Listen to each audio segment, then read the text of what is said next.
بسم اللہ الرحمن الرحیم۔ السلام علیکم دوستوں، آج ہم پڑھیں گے قرآن کی سورت التین۔ بسم اللہ الرحمن الرحیم۔ والتین والزیتون وطور سینین وهذا البلد الأمین لقد خلقنا الإنسان في أحسن تقويم ثم رددناه أسفل سافلين إلا الذين آمنوا وعملوا الصالحات فلهم أجر غير ممنون فما يكذبك بعد بالدين أليس الله بأحكم الحاکمین۔ دیکھیں دوستوں، اس سورت تین میں اللہ تعالیٰ نے جو 4 قسمیں کھائی ہوئی ہیں، وہ ایک تو تین کی قسم کھائی ہے، یعنی انجیر کی قسم اللہ تعالیٰ نے کھائی ہے، اور دوسری قسم اللہ تعالیٰ نے زیتون کی کھائی ہے، اور اس کے بعد اللہ تعالیٰ نے کوہ طور کی قسم کھائی ہے جہاں پر موسیٰ علیہ السلام کو وحی نازل ہوئی تھی، اور اس کے بعد قسم کھائی ہے امن کے شہر مکہ کی۔ اس کا مطلب یہ ہے کہ اللہ نے امن کے شہر مکہ کی قسم کھائی ہے، اس کا مطلب قیامت تک اس شہر میں امن ہی رہے گا، مکہ شہر میں امن ہی رہے گا، اس شہر میں کبھی بھی جو ہے وہ بدامنی نہیں پھیلے گی۔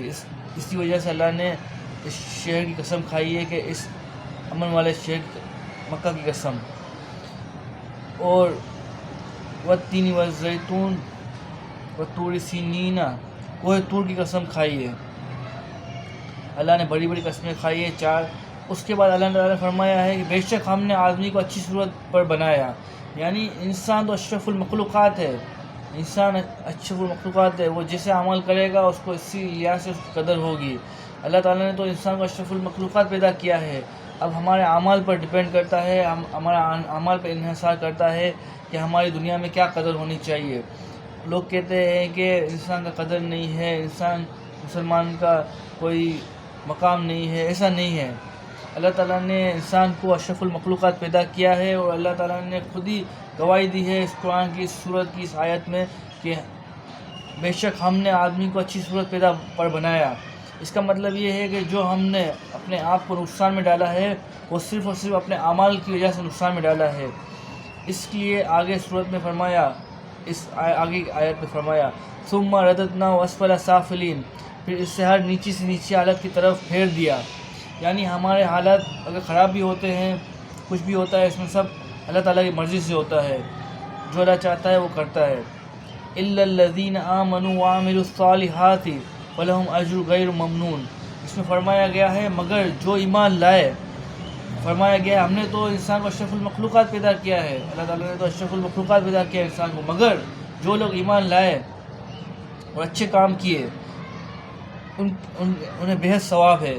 بہت ثواب ہے مطلب یہ ہے کہ جنہوں نے جو ایمان لائے اور جنہوں نے اچھے عمل کیے، یعنی جو دین اسلام پہ چلے، تو ان کے لیے تو دنیا بہترین ہے، اور دنیا اور آخرت دونوں بہترین ہے ان کے لیے، صحیح، ان میں کوئی وہ تکلیف نہیں پہنچے گی ان کو، اگر پہنچ بھی جاتی ہے تو اللہ انہیں دور کر دے گا۔ وہ اشرف المخلوقات جو اللہ نے پیدا کیا ہے، وہ اس لحاظ سے جو اچھا عمل کریں گے اور اچھے کام کریں گے، اور جو ایمان والے ہیں تو وہ یہ سمجھتے ہیں کہ اگر ہم اچھا عمل کریں گے تو ہماری قدر ہوگی دنیا میں، اگر ہم اچھا عمل نہیں کریں گے تو ہم اشرف المخلوقات بھی اللہ نے پیدا کیا ہے، تب بھی ہماری قدر کیسے ہوگی جب ہم اچھا عمل نہیں کریں گے۔ اس کے بعد اللہ فرمایا تو فما یکذبک بعد بالدین، تو تمہیں کیا شک ہے کہ انصاف کا دن تمہیں کیا کوئی شک ہے کہ انصاف کے دن کو جھٹلاتے ہو کہ انصاف کا دن نہیں آئے گا؟ بے شک آئے گا ایک دن۔ الیس اللہ بأحکم الحاکمین، یعنی اللہ تعالیٰ جو ہے وہ کیا اللہ سب حاکموں سے بڑھ کر حاکم نہیں ہے؟ یعنی اللہ تعالیٰ ایک دن فیصلہ کرے گا ان سب باتوں کا کہ جنہوں نے اچھا عمل کیے، جو ایمان لائے، ان کا فیصلہ بھی ہوگا، یوں ہی چھوڑ نہیں دیا جائے گا۔ جو اللہ تعالیٰ نے اشرف المخلوقات انسان کو پیدا کیا تو اللہ تعالیٰ حساب بھی لے گا انسان سے کہ تم نے کیا عمل کیا دنیا میں، اس وجہ سے انسان کا حساب کتاب ہوگا۔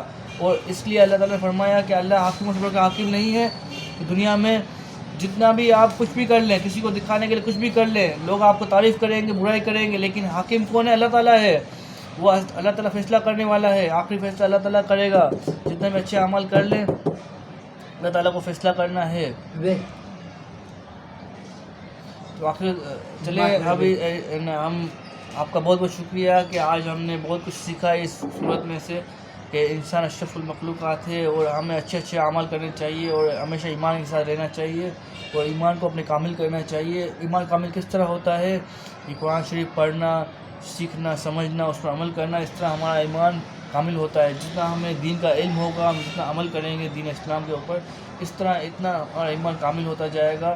اور ایمان کی مضبوطی جو بنیاد ہے اچھے عمل کرنے کے لیے، اس لیے دونوں کا ذکر ساتھ ساتھ کیا گیا ہے کہ مگر جو ایمان لائے اور جنہوں نے اچھے کام کیے، یعنی ایمان بھی لانا ہے، اچھے کام بھی کرنا ہے. اگر ایمان مضبوط ہوگا تو انسان خود بخود اچھے کام کرے گا. ایمان مضبوط سے مراد یہ ہے کہ اللہ کے اوپر یقین ہے کہ ایک دن اللہ فیصلہ کرے گا اچھے اعمال کا اور برے اعمال کا لوگوں کا. جو برا عمل کرتا ہے اس کو کرنے دیں، اس کو روکیں، اور یہ نہ سمجھیں کہ وہ اس کو چھوڑ دیا جائے گا.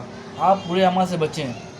جو کرتا ہے وہ اپنے لیے کرتا ہے برے اعمال، وہ جو اچھے عمل کرتا ہے وہ اپنے لیے اچھے عمل کرتا ہے. تو اللہ یوں ہی چھوڑ نہیں دے گا. اللہ حاکموں سے بڑا حاکم ہے، وہ ایک دن فیصلہ کرنے والا ہے. تو ایک دن ایسا فیصلہ ہوگا کہ سب کے اچھے اعمال بھی دکھائے جائیں گے اور برے اعمال بھی دکھائے جائیں گے. تو اللہ تعالیٰ نے فرمایا ہے، تاکید کیے اس آیت میں، مگر جو ایمان لائے وہ اچھے عمل کیے، یعنی اچھے عمل کرو، ایمان لاؤ اور اچھے عمل کرو، انہیں بہت ثواب ہے. تو آپ کو بہت ثواب ملے گا. اگر آپ ایمان لائے اور اچھے عمل کرتے ہیں تو آپ کو بہت ثواب ملے گا. اور آپ اشرف المخلوقات جو اللہ نے پیدا کیا ہے اس پر آپ پورے اتر جائیں گے اور اللہ تعالیٰ آپ کو دنیا میں اور آخرت میں کامیابی، قدر اور قیمت سب عطا فرمائے گا. دین اسلام بہت خوبصورت ہے، اس میں کامیابی ہے، اس میں امن ہے، اس میں سکون ہے، اس میں بھلائی ہے، اس میں ہر طرح کے فتنہ فساد سے دور انسان ایک اللہ کو یاد کرنے والا، ایک اللہ کی عبادت کرنے والا، ایک اللہ کو ماننے والا جو ہے اور دین کے اسلام پہ چلنے والا جو ہے وہ ایک اچھی زندگی گزارتا ہے دنیا میں بھی اور آخرت میں بھی، کیونکہ اس کا ایمان اللہ پر ہے. اس کو آخرت کی پرواہ ہے کہ میری آخرت خراب نہ ہو جائے، مجھے برا نہیں کرنا، مجھے برے اعمال سے بچنا ہے، مجھے اچھا عمل کرنے دنیا میں. جو مجھے مختصر وقت ملا ہے، نہ میرے زندگی کا بھروسہ ہے، نہ کوئی موت کا کوئی بھروسہ ہے. مجھے جو مختصر وقت ملا ہے مجھے اللہ کو حاضر رکھتے ہوئے اچھے عمل کرنے ہیں. اللہ ہمیں اچھا عمل کرنے کی توفیق عطا فرمائے اور ہمیں اور قرآن شریف سیکھنے اور سکھانے والا بنائے. وآخر دعوانا والحمد للہ رب العالمین. جزاک اللہ خیر.